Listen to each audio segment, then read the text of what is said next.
Good morning students. आज मैं आप लोगों के सामने भक्तिन कहानी लेकर क्लास 12th के लिए फिर से आई हूँ। इसके जो इम्पोर्टेंट प्रश्न उत्तर हैं वह भी एक बार मैं आपके लेकर आ रही हूँ। 17 फरवरी से आपका फाइनल एग्जाम है, तो अगर आप एक बार इसे प्यार से देख लेते हैं, समझ कर देख लेते हैं, तो आपको इसे पढ़ने की ज़रूरत भी नहीं होगी और सारे प्रश्न ईजिली सॉल्व हो जाएंगे। सबसे पहले इसकी कहानी को हम बड़े ही आराम से समझते हैं और इसके एक एक पॉइंट क्लियर करते हैं। भक्तिन कहानी जो है ये महादेवी वर्मा के द्वारा लिखा गया कहानी है और इसका पाठ का सार जो है संक्षेप में, बिल्कुल संक्षेप में आपको बता रही हूँ, जिससे कि अगर कोई भी प्रश्न बनकर आता है तो आप इजीली उसे सॉल्व कर लीजिएगा। पाठ का सार कुछ इस तरह से है। भक्तिन के व्यक्तित्व का चित्रण कैसा था। सबसे पहले हम देखेंगे भक्तिन का व्यक्तित्व कैसा था। भक्तिन छोटे कद व दुबले शरीर की एक गांव में रहने वाली स्त्री थी। छोटी आंखें, पतले होंठ तथा सदैव गले में कंठी की माला पहनने वाली इस भक्तिन का असली नाम लक्ष्मी था, लेकिन वह अपने नाम के ठीक विपरीत थी। इसलिए उसने लेखिका को भी अपना नाम प्रयोग में लाने के लिए मना कर दिया था। संभवतः उसकी कंठीमाला को देखकर ही लेखिका ने उसका नाम भक्तिन रखा होगा। तो अगर इसमें से प्रश्न बनकर आता है कि भक्तिन का व्यक्तित्व कैसा है, तो आप लिख देंगे। और भक्तिन नाम किसने रखा था, तो भक्तिन नाम महादेवी वर्मा ने रखा था, लेखिका ने रखा था। इस तरह से आप प्रश्न सॉल्व कर लेंगे। अब देखिए भक्तिन की सौतेली माँ का क्या चरित्र है, ये देखिए। झूसी गांव में एक प्रसिद्ध योद्धा की लड़की लक्ष्मी का पालन पोषण उसकी सौतेली माँ ने किया था। उसकी शादी 5 वर्ष की आयु में तथा गौना 9 वर्ष की आयु में ही कर दिया गया था। और शादी किससे हुई थी इनकी? हंडिया गांव के एक संपन्न गोपाल के छोटे पुत्र के साथ करा दिया गया था। सौतेली माँ को यह डर हमेशा सताता रहता था कि लक्ष्मी के पिता कहीं सारी जायदाद उसके नाम न कर दे। इसलिए लक्ष्मी के पिता जब गंभीर रूप से बीमार पड़े तो इसकी सूचना लक्ष्मी को नहीं दी गई। अतः पिता की मृत्यु का दुखद समाचार उसे मायके में आकर ही मिला। सौतेली माँ का बुरा व्यवहार देखकर उसने मायके में पानी भी नहीं पिया और ऐसे ही ससुराल लौट आई। उसने अपने पिता की मृत्यु का भीषण दुख अपने पति को कड़वे वचन कहकर व्यक्त किया। अब हम देखते हैं लक्ष्मी का विवाहित जीवन कैसा था। ससुराल में भक्तिन को अब तक की भांति दुख ही मिला था। सास के 3 कमाने वाले बेटे थे। लक्ष्मी सबसे छोटे बेटे की पत्नी होने के कारण अपनी बेटियों सहित घर का सारा काम करती थी और जिठानियां अपने पुत्रों के साथ मौज मस्ती से उस घर में रहती थी। लक्ष्मी की 3 बेटियां थी। बड़ी बेटी के विवाह के उपरांत ही भक्तिन के पति का देहांत हो गया था। अपनी संपत्ति को सुरक्षित रखने के लिए उसने अपनी बेटियों का विवाह कम उम्र में ही कर दिया था। जायदाद के लिए उनके परिवार में लड़ाई झगड़ा चलता ही रहता था। इसलिए उसने अपने बड़े दामाद को घर जमाई बना लिया।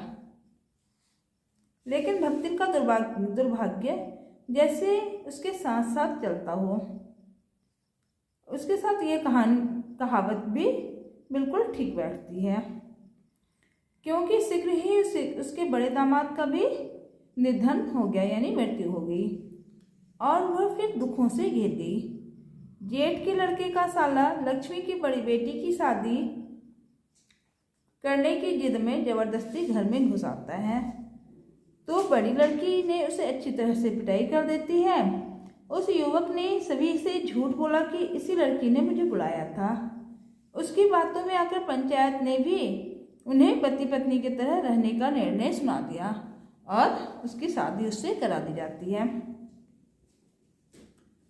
उन्हें दुखी होकर भी पंचायत का निर्णय मानना पड़ता है, किंतु अब घर में गरीबी रहने लगी, झगड़ा होने लगा तथा लगान समय पर ना चुका पाने के कारण भक्तिन को दिन भर धूप में खड़े रहने का दंड सहना पड़ा। इस इस अपमान और कलंक को भक्तिन सह न सकी और वह कमाने के उद्देश्य से शहर आ गई। अब भक्ति का शहरी जीवन कैसा था देखते हैं। शहर में भक्तिन लेखिका के पास रहकर उसके घर का काम आदि करने लगी। सुबह के समय भक्तिन नहा धोकर लेखिका की धोती पहनकर 2 मिनट जप करती, सूर्य एवं पीपल को अर्घ्य देती, फिर खाना बनाती। सॉरी। भक्तिन दूसरों को तो अपने जैसा बनाने को तैयार रहती, परंतु स्वयं को बदलने के लिए तैयार नहीं थी। इसलिए उसने लेखिका को गांव में खाए जाने वाले साधारण भोजन की विशेषताएं बताई। वह गांव की भांति लेखिका को ओए कहकर ही बुलाते थे, यानी ये भक्तिन जो थे उसके बाद में भी गंवारूपन था। भक्तिन में और भी आदत थी, जैसे कि भक्तिन के तर्क वितर्क करने संबंधी गुण। लेखिका जब रुपयों को इधर उधर रख देती थी तब भक्तिन उन्हें इकट्ठा कर मटकी में डाल देती थी और लेखिका के पूछने पर वो शास्त्रार्थ करने लगती थी, यानी बहस करने लगती थी। इसी प्रकार उसने सिर मुड़वाने की बात पर लेखिका से कहा कि सीधे सिर मुड़ाकर तीर्थ जाते हैं, लेकिन लेखिका के हस्ताक्षर करने वाले नियम पर भक्तिन ने बड़े तर्क के साथ उनकी यह बात टाल दी। यदि वह पढ़ने लगी तो घर गृहस्थी कौन संभालेगा। अब लेखिका के प्रति भक्तिन का सेवा भाव कैसा था।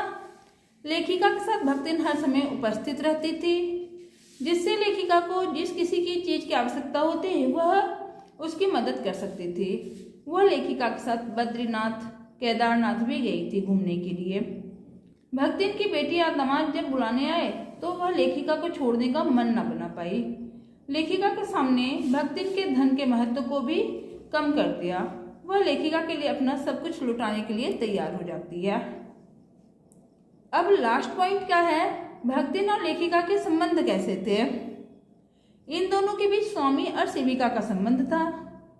भक्तिन लेखिका के परिचितों का सम्मान लेखिका की इच्छानुसार ही करती थी। भक्तिन छात्रावास की बालिकाओं को चाय इत्यादि बनाकर देती थी। लेखिका चाहकर भी भक्तिन को अपने से दूर नहीं कर पाती थी। भक्तिन लोगों के लंबे बाल और अस्त व्यस्त वेशभूषा देखकर टीका टिप्पणी भी करती रहती थी। इस प्रकार भक्तिन और लेखिका के बीच अत्यंत मधुर और गूढ़ संबंध स्थापित हो चुके थे। अब इसके कुछ महत्वपूर्ण प्रश्न उत्तर देखते हैं जो कि आप इजीली कर सकते हैं।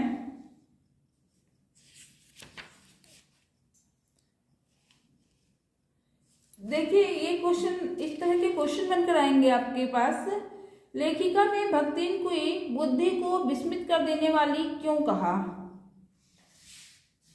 तो इसका आंसर होगा, लेखिका ने भक्तिन की बुद्धि को विस्मित कर देने वाली इसलिए कहा क्योंकि भक्तिन लेखिका के परिचितों एवं साहित्यिक बंधुओं के प्रति सम्मान एवं सद्भाव की भावना लेखिका के प्रति उसमें व्याप्त सम्मान की भावना के आधार पर निर्धारित कर लेती थी। लेखिका ने कभी भी उसके प्रति अपने विचारों की अभिव्यक्ति नहीं की, परंतु भक्तिन लेखिका के व्यवहार से उन लोगों के प्रति उनकी भावना के प्रति अवगत हो जाती थी और परिचितों के प्रति अपनी भावना भी लेखिका की भावना के आधार पर ही निर्धारित कर लेती थी। यानी महादेवी वर्मा जैसा चाहती थी वैसा ही आदर सत्कार करती थी जो भी उनके परिचित आते थे। क्वेश्चन नंबर 2 है, कवियों के संबंध में भक्तिन की क्या मान्यता है।